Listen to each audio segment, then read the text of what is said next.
வணக்கம். நூத்துக்கணக்கான மொழிகள், ஆயிரக்கணக்கான சாதிகள், விதவிதமான மதங்கள், கலாச்சாரங்கள், இப்படி எக்கச்சக்கமான வேற்றுமைகள் இருக்கிற மக்கள ஒரே ஒரு சட்டத்துக்கு கீழ ஒரே நாடா ஒன்னா சேர்க்கறதுங்கிறது எவ்ளோ பெரிய டாஸ்க் இல்லையா? இன்னைக்கு நாம அந்த பிரம்மாண்டமான சவாலை இந்தியா எப்படி ஜெயிச்சது, நம்ம இந்திய அரசியலமைப்புங்கிற அந்த அற்புதம் எப்படி உருவாச்சுங்கிற ஒரு சூப்பரான வரலாற்று பயணத்துக்குள்ள போக போறோம். வாங்க, இந்த கதைய ஒரு சின்ன குடும்பத்துல இருந்து ஆரம்பிக்கலாம். யாழ் சுடர்னு ரெண்டு அண்ணன் தம்பிங்க. யாழ் பரீட்சைக்காக சீரியஸா படிச்சுட்டு இருக்கான். ஆனா சுடர் என்ன பண்றானா, டிவில ஒரே சத்தமா கார்ட்டூன் பார்த்துட்டு இருக்கான். யாழால படிக்கவே முடியல. சத்தத்தை குறைன்னு சொன்னா சுடர் கேட்கவே மாட்டேங்கிறான். ரெண்டு பேருக்கும் ஒரே சண்டை. இந்த சண்டை நேரா அவங்க அப்பா கிட்ட போகுது. அப்பா ரெண்டு பேரையும் கூப்பிட்டு சமாதானம் பண்ணி ஒருத்தரோட உரிமையை இன்னொருத்தர் மதிக்கணும்னா அதுக்கு சில ரூல்ஸ் வேணும்னு புரிய வைக்கிறார். இப்போ நீங்களே யோசிச்சு பாருங்களேன், ஒரு 4 பேர் இருக்கிற சின்ன குடும்பத்துக்கே ரூல்ஸ் இவ்வளோ முக்கியம்னா கணக்கே இல்லாத மொழிகள், மதங்கள், கலாச்சாரங்கள்னு இருக்கிற 100 கோடிக்கும் மேல மக்களை கொண்ட ஒரு பெரிய நாட்டுக்கு எப்படி ரூல்ஸ் எழுதுறது? அந்த பிரம்மாண்டமான ரூல் புக் தான் நம்ம அரசியலமைப்பு. அது வெறும் சட்டங்களை மட்டும் கொண்ட ஒரு புத்தகம் கிடையாது. சொல்லப்போனா அது ஒரு தேசத்தோட ஆன்மா. வாங்க, ஒரு நாடு சரியா இயங்கணும்னா இந்த அரசியலமைப்பு ஏன் ஒரு உயிர்நாடி மாதிரி முக்கியம்னு கொஞ்சம் ஆழமா பார்க்கலாம். சரி, அப்படின்னா அரசியலமைப்புனா என்ன?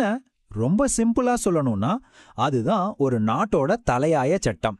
ஒரு அரசாங்கம் எப்படி வேலை செய்யணும், மக்களுக்கு என்னென்ன உரிமைகள் இருக்கு, என்னென்ன கடமைகள் இருக்குன்னு எல்லாத்தையும் தெள்ள தெளிவா சொல்ற ஒரு ஆவணம். இந்த ரூல்ஸ் மட்டும் இல்லைன்னு வைங்களேன், நாட்டுல ஒரே குழப்பமும் பாதுகாப்பில்லாத சூழலும் தான் இருக்கும்.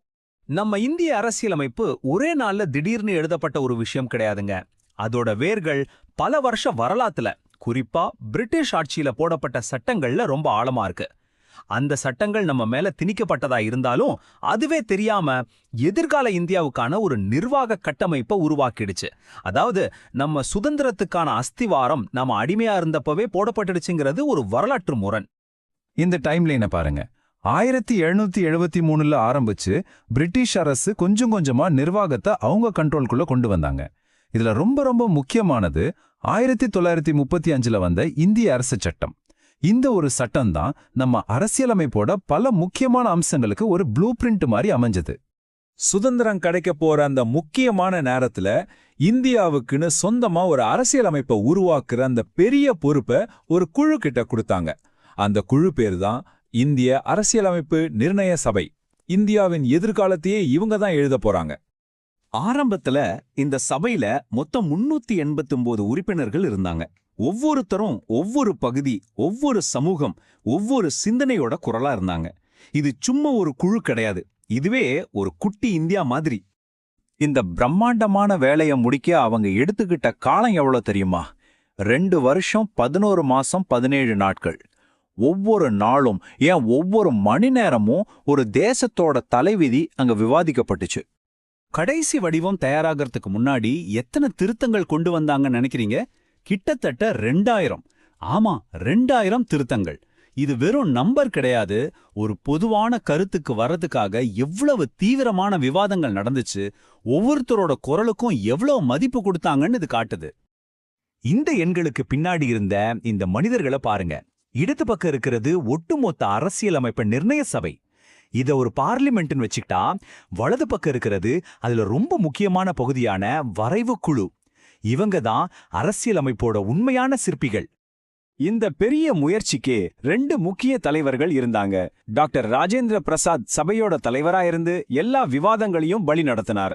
இன்னொரு பக்கம் டாக்டர் BR அம்பேத்கர் வரைவு குழுவோட தலைவரா இருந்து அரசியல் அமைப்போட ஒவ்வொரு பகுதியும் செதுக்கி அதுக்கு ஒரு சட்ட வடிவத்தை கொடுத்தார்.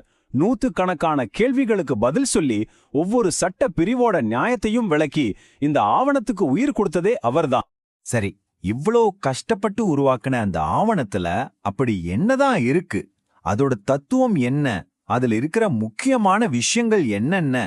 இப்ப அதை பத்தி விரிவா பார்க்கலாம் வாங்க.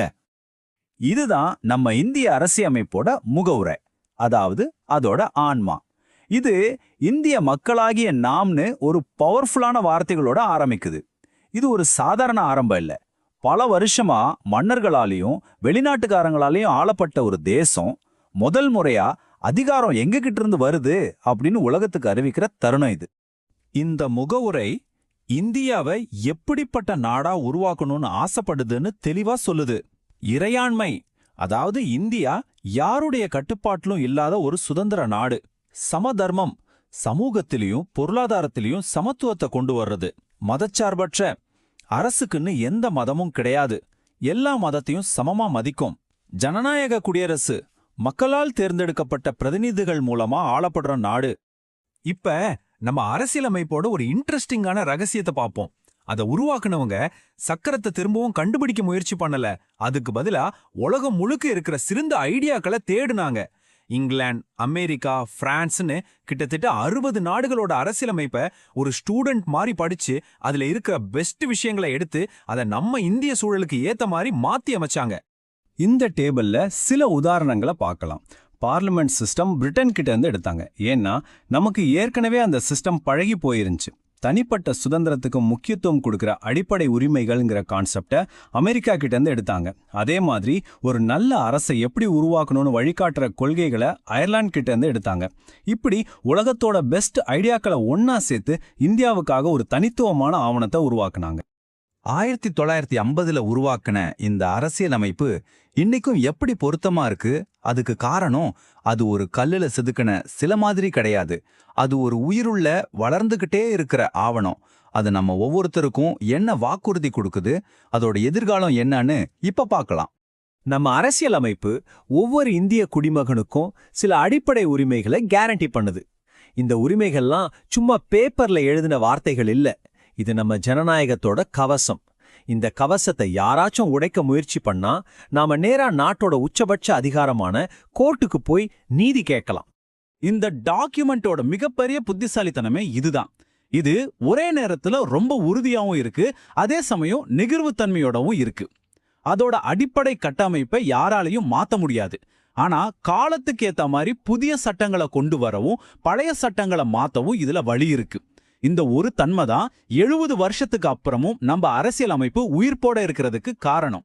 ஆக இந்திய அரசியலமைப்புங்கிறது வெறும் ஒரு வரலாற்று ஆவணம் மட்டும் இல்ல, அது நம்ம கடந்த காலத்தோட கதை, நம்ம நிகழ்காலத்துக்கான வழிகாட்டி, நம்ம எதிர்காலத்துக்கான ஒரு பிரகாசமான வாக்குறுதி. 1950ல நம்ம முன்னோர்கள் ஒரு சமத்துவமான, சுதந்திரமான இந்தியாவை கனவு கண்டாங்க. அந்த கனவை இந்த ஆவணத்துல எழுதி வச்சாங்க. இன்னைக்கு 70 வருஷத்துக்கு அப்புறம் அந்த வாக்குறுதியை நிறைவேற்ற பொறுப்பு நம்ம ஒவ்வொருத்தர் கையிலையும் இருக்கு.